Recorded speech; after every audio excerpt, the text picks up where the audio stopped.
Eija-Liisa Ahtila is perhaps Finland's greatest artist. We're really happy to be able to present this large exhibition, which is the largest ever in North America or outside Europe.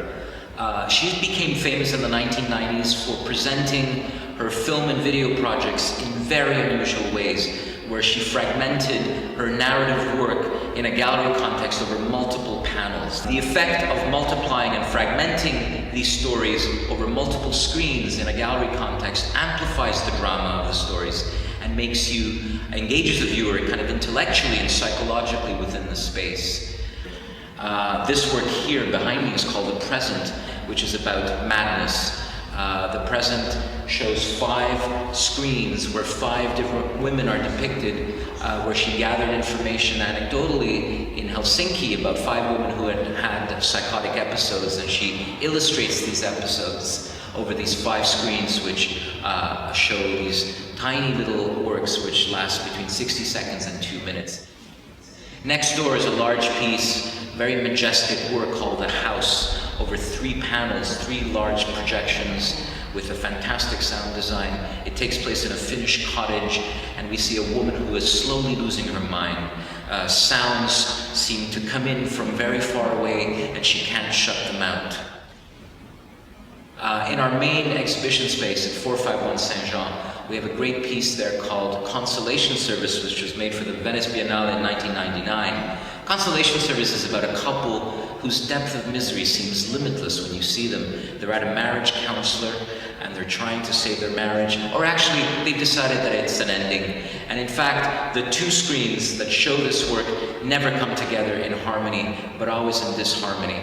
So a fantastic kind of way to think about the separation between these 2 people. However, in the end, there is a consolation service. They come to terms with this separation. It's a very bitter, but a very beautiful work at the same time.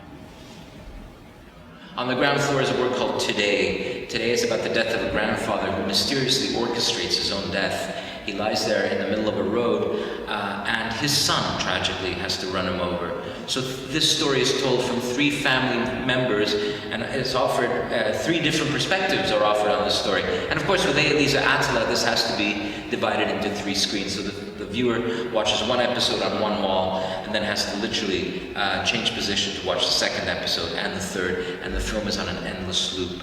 The Hour of Prayer is perhaps the artist's most biographical work. It takes place over the course of a year in a kind of diary sort of form. It begins with this anxiety dream in New York with a snowstorm, and all of this, of course, is told very beautifully and very, very cleverly over 4 simultaneous projections, where you really feel the artist has mastered the sense of multiple screens. There's a beautiful rhythm, a fantastic ease with the rhetoric of these images, which never point to you in different directions, but is always a fairly coherent whole which kind of enhances or amplifies the space or the emotion. In the Darling Foundry, which is the 3rd venue for this exhibition, Eija-Liisa is perhaps showing her most ambitious work, a knight's move for the artist who is for the first time considering the effects of war on civilian victims. 3 protagonists mainly in this story, a contemporary Finnish poet, and then we shift back to the 1950s to Algeria, where 2 school children, 2 Algerian boys, tragically murder their French playmate in an act of confused revenge against the massacre perpetrated by French soldiers in a nearby village. It's a very ambitious work, told over 6 screens. We had to build a building within the building, an animated prologue, and then you enter a chamber with 4 simultaneous projections where the main narrative occurs, and then an epilogue which shows archival footage. A very moving experience, and I hope you'll all be able to see it. Thank you very much.